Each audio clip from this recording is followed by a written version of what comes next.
First, disconnect the battery.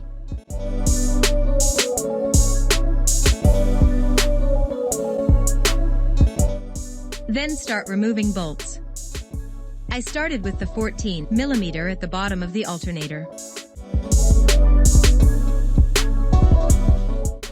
A deep socket worked well, but there's not much room.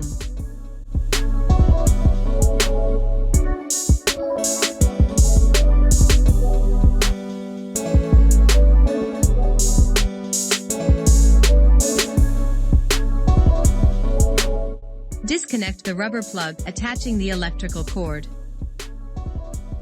Open this plastic cover and remove the ground wire with a 12mm.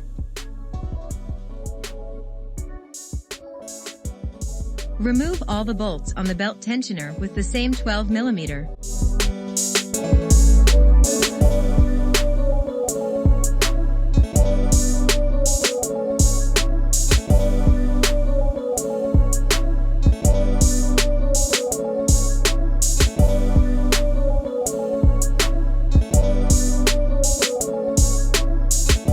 Take off the belt tensioner and set it aside.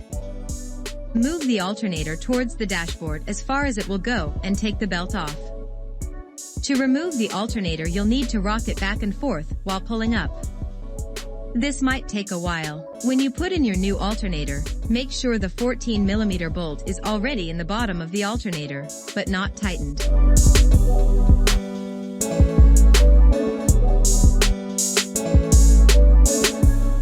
Put the belt back using this diagram.